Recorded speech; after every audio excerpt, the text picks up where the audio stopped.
I want to talk about a little article that came out last month dealing with the future of microtransactions.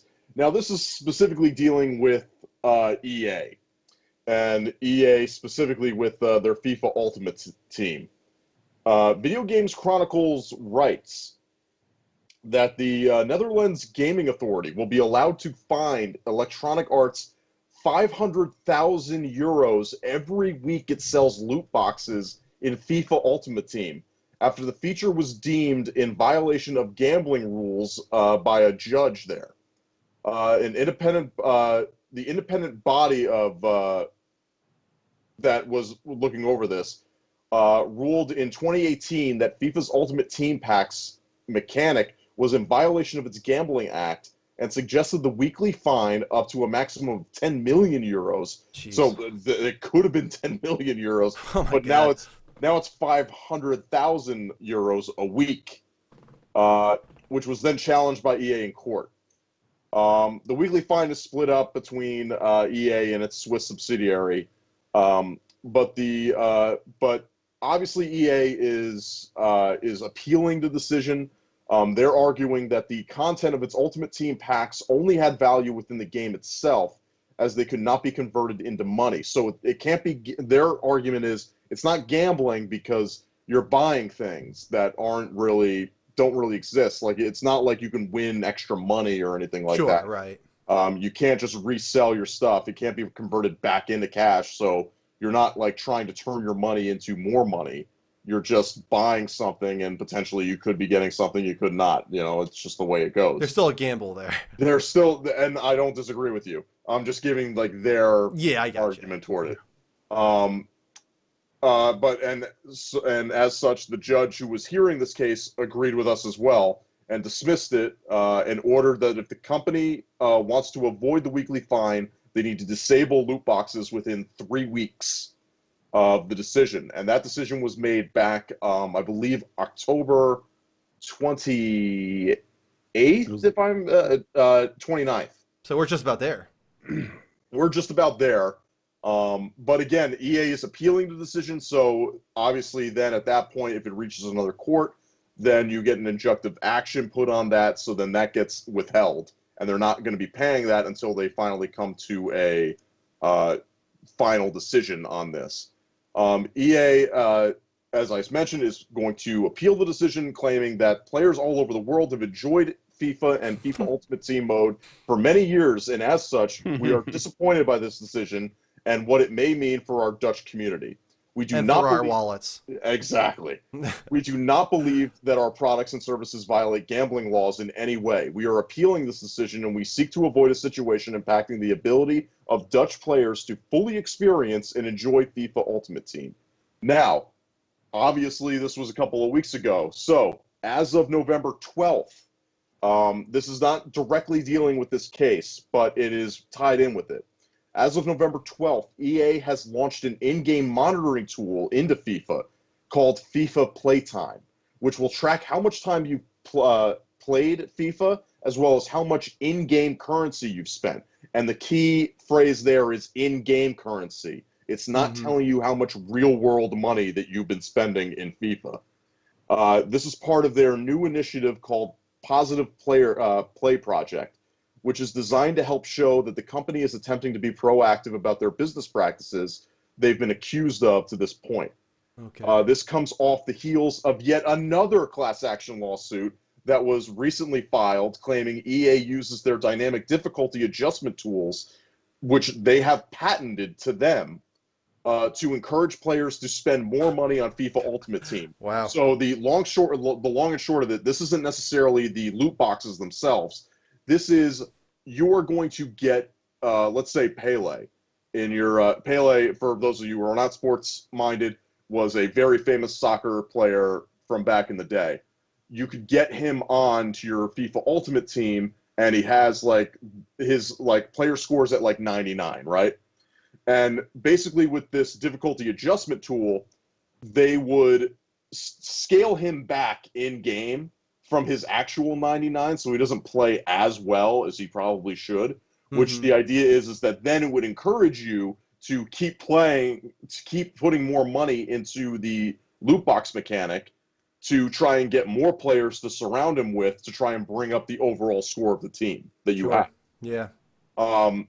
And also of note, FIFA 21, according to NDP Group, FIFA 21 was the best-selling game in October across PS4 and Xbox One. That doesn't surprise me. EA understands, in the US specifically. So EA understands that this is a game that is an extremely big cash cow for them. More likely, probably even more than Madden. I don't actually have the numbers for that. I would say probably, yeah. I bet it is. Because they actually took time out of a press conference to talk specifically about FIFA at one point. And it was a big deal, the fact that they had gotten Champions League at one point. But that being said, the Ultimate Team has been their cash cow for a while now, because there are quite a few whales when it comes to FIFA Ultimate Team. It is, I shudder to editorialize a little bit too far by saying that this is gross, that it's a gross part of their business model and how they've been making money over the years by doing these Ultimate Teams, specifically now with FIFA.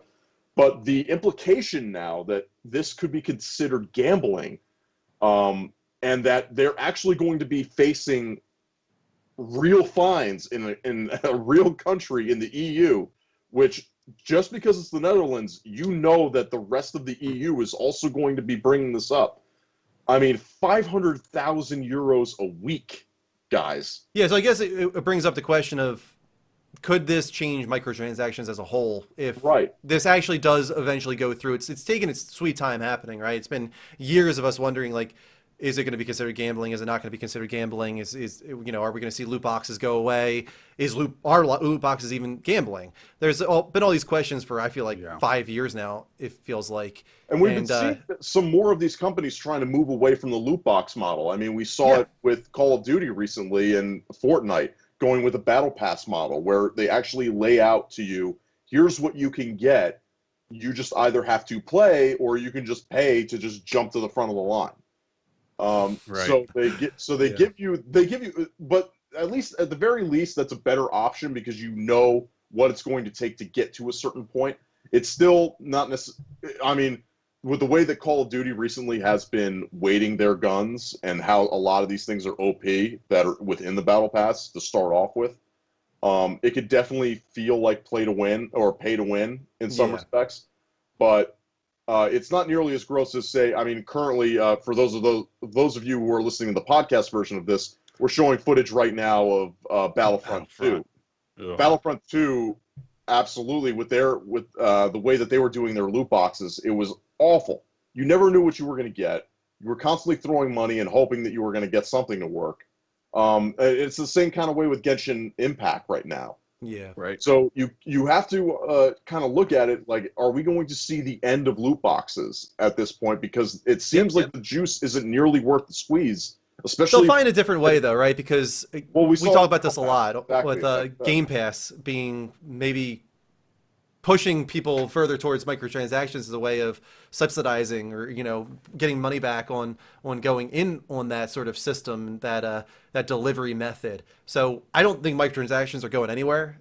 It's going to evolve again. It's going to be a hybrid. Right. It's going to be a hybridization of what's going to happen. And it's actually the thing that, just to kind of divert here just a teeny bit real quick, that's actually a thing that Halo Infinite's team actually had to deal with a couple weeks ago, actually a month ago, I think. I don't know if you guys saw that story where they were actually asked about loot boxes, and they were like, they kind of gave like this whole Miliquos like answer to it of like, yeah, they're going to be in there, they're going to be skins, but you're also going to be able to purchase skins, but they're also going to have battle passes, and you're also going to have currency. Like, and I'm sorry, I could be paraphrasing and maybe remembering things wrong, and I apologize for that. But like, that's the thing, is like, one group is going to try to do all of it all at once. They're going to try to do like a loot box mechanic on top of a battle pass, on top of a, pay, like straight up pay cosmetic skin thing. Like, I think it's going to be a thing that's going to happen. Right. Which at that point you're turning into some sort of weird Frankenstein's monster. But that's what's going to happen. That's what's going to happen. Like, you're going to get the people who like the loot box experience, but you're also getting the people who are like, well, I'll have the battle pass that gets me a loot box. I don't have to worry about it. Like, think about like if you have like an Overwatch system to where every time you level up, you got a box to where that randomly opened up things for you that would also progress your battle pass. Like, I'm losing my voice here, but like that's a thing. I actually kind of see that kind of being the thing. Right. Or what we're going to see is we're going to see that big rumored Fortnite thing, which is just pay us $18.99 a month for, the battle pass. Yep. Yeah.